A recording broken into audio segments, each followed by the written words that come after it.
संतोष देशमुख यांना जाऊन 2 महिने पूर्ण झाले आहेत, आता तरी राजीनामा घेणार का अशी मागणी जी आहे ती करुणा मुंडे करते. हे पहा, अंजली दमाने यांनी केलं.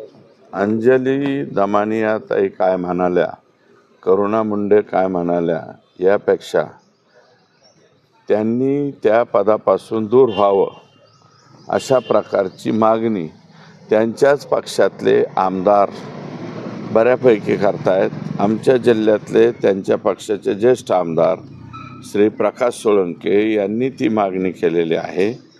अनेक संघटना मागणी करतायत, जिथं जिथं मोर्चे निघतायत तिथंसुद्धा त्यांची मागणी हीच आहे.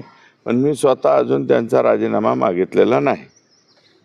मागणार आहे का तुम्ही? मी अजून मागितलेला नाही. आणखी काही तो जो तपास चालू आहे त्या तपासामध्ये आकापर्यंत SIT गेलेली आहे. आकाच्या पुढं गेल्याच्या नंतर बोलू.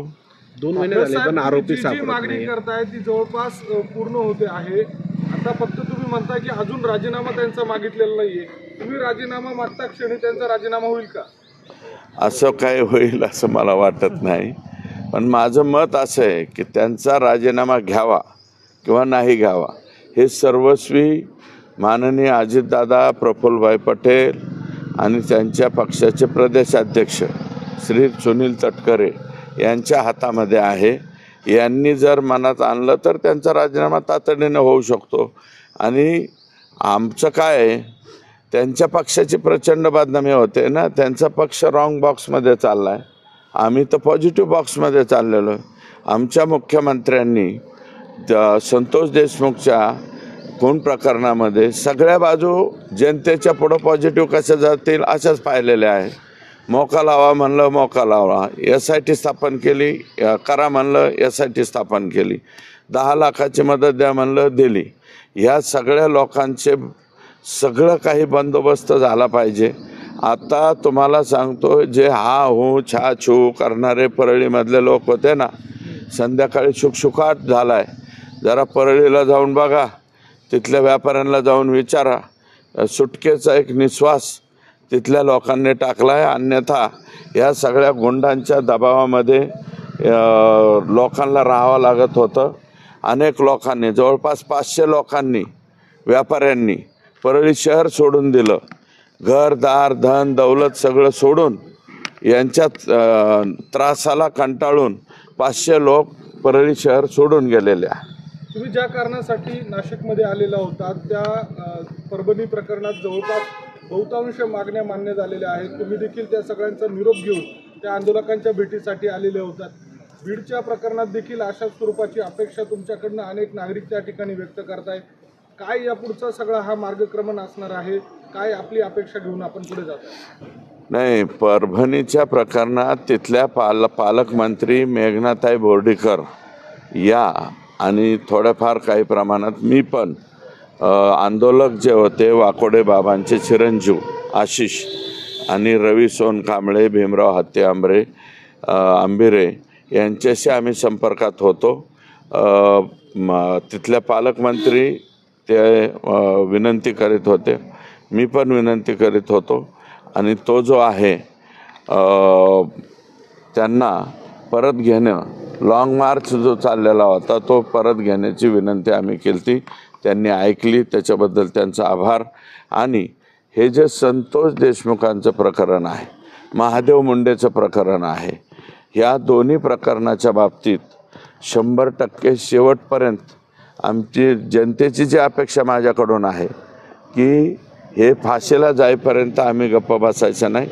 हे सगळेच्या सगळे लोक फाशीला गेलेला आम्हाला पाहायचं आहे संतोष देशमुखच्या प्रकरणातलं. अंजली दमानिया यांनी ट्विट करून पुन्हा असं म्हटलंय की संतोष देशमुख यांना आदरांजली म्हणून एक पत्र लिहिणार आहे, ज्यामध्ये धनंजय मुंडे यांच्या विरोधातील जे आरोप आहेत ते पुराव्यासकट ते मुख्यमंत्री असतील, लोकायुक्त असतील, त्याचबरोबर ज्या संस्था आहेत CBI ACB त्यांना देणार असल्याचं म्हटलं. मला असं वाटतं SIT याच्या बाबतीत सक्षम आहे.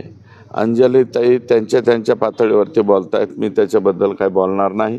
परंतु जर त्यांचा संबंध असेल तर SIT त्यांच्यापर्यंत पोहोचेल ना. आणि मला वाटतं ते प्रक्रिया त्यांची जोरात त्या ठिकाणी चालू आहे. जर का धनंजय मुंडे साहेब त्याच्यात अडकले असतील तर धनंजय मुंडे दोषी होतील. अडकले नसतील तर बळजबरी कोण अडकावणार आहे? स्कॉर्पिओमध्ये जे मोबाईल सापडले त्याचा डेटा अद्यापही रिकव्हर झालेला नाही अशा स्वरूपाची माहिती मिळते. कसं बघताय या सगळ्या याच्याकडे? नाही, काही त्या लोकांनी काय केलंय, चाटे तो जो आरोपी आहे तो नाशिकमध्ये इथं आलता. आता मी नाशिकमध्ये आहे. नाशिकमध्ये आल्याच्या नंतर 10 तारखेनंतर त्याने त्याचा मोबाईल बंद केला आणि तो बहुतेक गंगापूरच्या धरणात फेकून दिला आणि नंतर सरेंडर झाला. तर तरी त्यांनी मोबाईल फेकून दिला म्हणून तपासामध्ये काय अडथळा येईल असं परिस्थिती नाही असं SITचं म्हणणं आहे. जरी तो मोबाईल फेकून दिलेला असला तरी त्या कंपनीला सांगून त्याचा डाटा रिकवर करता येतो. याच्यामध्ये कृष्ण आंधळे अद्यापही पोलिसांच्या हाती लागलेला नाहीये. तुम्ही विश्वास व्यक्त करताय गृह खात्यावर, मुख्यमंत्र्यांवर, मात्र कृष्ण आंधळे बेपत्ता आहेत. ठीक आहे, एक ब्लॅक स्पॉट तो आहे, परंतु मी थोडीशी माहिती घेतली, त्याच्या कुटुंबियाकडनं माहिती घेतली, पोलीसकडनं माहिती घेतली. हा मुलगा संभाजीनगरला पोलिसाची तयारी करायला होता पोलिसाची, परंतु ते पोलिसाची तयारी करता करता तो गुन्हेगार बनला आणि गुन्हेगार बनल्याच्या नंतर तो सायको म्हणतात ना, एक प्रकारचा सायको झाला. त्याला आईवडिलांचं काही घेणं. मंत्र्यांवर मात्र कृष्ण आंधळे बेपत्ता आहेत. ठीक आहे, एक ब्लॅक स्पॉट तो आहे, परंतु मी थोडीशी माहिती घेतली, त्याच्या कुटुंबियाकडनं माहिती घेतली, पोलीसकडनं माहिती घेतली. हा मुलगा संभाजीनगरला पोलिसाची तयारी करायला होता पोलिसाची, परंतु ते पोलिसाची तयारी करता करता तो गुन्हेगार बनला आणि गुन्हेगार बनल्याच्या नंतर तो सायको म्हणतात ना, एक प्रकारचा सायको झाला. त्याला आईवडिलांचं काही घेणं देणं राहिलं नाही, कुटुंबाचं देणं घेणं राहिलं नाही. तो अशाच बऱ्याच गुन्ह्यामध्ये सतत फरार राहिलेला आहे. आत्तासुद्धा तो मला वाटतं राज्याच्या बाहेर गेला असावा, बाहेर जाऊन हळूच जिथे कुठे, आणि तो काय असा नामचीन वगैरे फार मोठा गुन्हेगार नाही, छोटे मोठे गुन्हेगारी केलेले. पण बकरी की माँ कब तक दुआ मागेगी असा प्रकार आहे. ते कित्येक दिवस कोकरू बाळ आहे, ते पकडलं जाईल. आका म्हणजेच वाल्मिक कराड आणि आकाचा आका म्हणजे धनंजय मुंडे, हे डायरेक्ट आता करुणा मुंडे म्हटलेलं आहे. आतापर्यंत फक्त आका आका नावाने संबोधलं जायचं, आता डायरेक्ट करुणा मुंडे या नाव घेऊन बोलायला लागलेले आहे. तुम्ही ओळखून घ्यायचं मी काय म्हणलेलं आहे ते. म्हणून त्यांनी अनेक भीती देखील व्यक्त केलेल्या आहेत, काही मागची पार्श्वभूमी देखील सांगितलेली आहे. कोणी करुणा मुंडे यांनी थेट वाल्मिक कराड यांनीच गैरस्पर्श केला आहे, मारहाण केली आहे अशा स्वरूपाचा आरोप त्या करत आहे. आपल्याला वाटतं अशा स्वरूपाचं घडलं असावं? त्यांनी आरोप केलेले त्या काय खोटं थोडेच आरोप करणार आहेत. मी त्यांना खोटं ठरू शकत नाही. ती एक मायमाऊली आहे, बहिणीसारखी आहे. मी त्याच्या बाबतीत काही बोलणार नाही. त्या ज्या बोललेल्या असतील ते सत्य बोलले असतील असं माझं मत आहे. मनोज जरांगे पाटील म्हणाले आपण रस्त्यावरची लढाई लढणार आहोत आणि सरकारच्या समोर लढणार आहोत, ती जिंकणार आहोत. 12-13 दिवस झाले सुरेश धस यांनी फडणवीसांना निरोप दिला आहे, मात्र अद्याप आमची एकही मागणी जी आहे ती पूर्ण झालेली नाही आणि 15 तारखेपासून त्यांनी साखळी उपोषणाचा इशारा दिला. हे बघा, दादांनी तसं म्हणलं असेल, परंतु आम्ही आता मंगळवारी जी कॅबिनेट येईल त्याच्यामध्ये ज्या 4 मागण्या, शिंदे समितीच्या बाबतीतली एक आहे, दुसरी गॅझेटियरच्या संदर्भातली आहे, शिंदे समितीच्या कामकाजाच्या बाबतीतले ज्या 4 मागण्या लेखी स्वरूपामध्ये मनोजदादा जरांगे पाटलांना लिहून दिलेल्या आहेत शासनाने, त्याच्या बाबतीतली हालचाल मंगळवारपासून सुरू होईल. मंगळवारपासून हालचाल सुरू झाल्याच्या नंतर मग त्यांना रस्त्यावरची लढाई लढण्याची आवश्यकता नाही आणि उद्या ते रस्त्यावरची लढाई लढायचे म्हणलं तर आम्हीसुद्धा त्यांच्यासोबत आहोत. त्याच्याबद्दल कोण काय म्हणतं आहे? आम्ही जरी भाजपाचे असलो, कोणी कोणत्याही पक्षाचा आमदार असला तरीसुद्धा रस्त्यावरची लढाई म्हणल्यानंतर सर्वजण याच्यामध्ये उतरते, परंतु त्याची आवश्यकता पडणार नाही. मुख्यमंत्री महोदय हे काही निर्णय ज्याला सुरुवात करायला पाहिजे. मुळात काय आहे की आमच्या मराठा समाजाची जी समिती आहे ती समितीच गठीत झालेली नाही.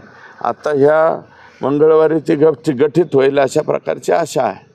तुम्ही उपसमितीकडनं जी अपेक्षा व्यक्त करताय त्या सगळ्या पार्श्वभूमीवर गेल्या काही दिवसांपासून मनोज जरांगे ज्या मागण्या करताय त्या सर्वच मागण्या सरकारकडनं मान्य होतील अशा स्वरूपाचा काही आपल्याला विश्वास वाटतो का? हे बघा 8 पैकी 4 मागण्या मान्य केलेल्या आहे आणि उपसमितीने आत्तापर्यंत मग ती चंद्रकांत दादांच्या अध्यक्षतेखालची असो, एकनाथ शिंदे साहेबांच्या अध्यक्षतेखालची असो, या उपसमितीने खूप काम केलेलं आहे, खूप काही काम केलेलं आहे. मग ते 2018ला त्याच्या आधी जो कायदा झाला तेव्हापासून उपसमितीने आणि 2014 पूर्वी नारायणराव राणे साहेब यांच्या अध्यक्षतेखाली समिती होती. या समित्यांनी खूप काही काम केलेलं आहे. सगळ्यात अगोदर महत्त्वाचं आहे की ती उपसमिती स्थापन होणं आणि ती माझ्या मते येणाऱ्या कॅबिनेटमध्ये तो विषय येईल असं मला वाटतं. तुम्ही नाशिकला आलेले याच परिसरात जे ज्योतीचे त्या ठिकाणी आका आलेले होते भविष्य बघण्यासाठी असं देखील सांगण्यात आलेलं आहे आणि याच भागातील याच जिल्ह्यामध्ये जे दिंडोरी आश्रम आहे त्या आश्रममध्ये 2 दिवस मुक्कामी होते. त्या संदर्भात काही आपण बोलणं झालं आहे का? हे आहे असे लोक आश्रमात जातील, अजून कोणत्या आश्रमात जातील तर आता त्यांचं आश्रमाची वाट पाहतोय आपण. धनंजय मुंडेंचा संतोष देशमुख हत्या प्रकरणात प्रत्यक्ष संबंध दिसत नाही असं जे आहे ते बावनकुळे म्हणाले. तुम्ही हा प्रश्न बावनकुळे साहेबांना विचारा. ते माझ्या पक्षाचे प्रदेशाध्यक्ष आहेत, त्यांच्या उलटं स्टेटमेंट मी करू शकत नाही.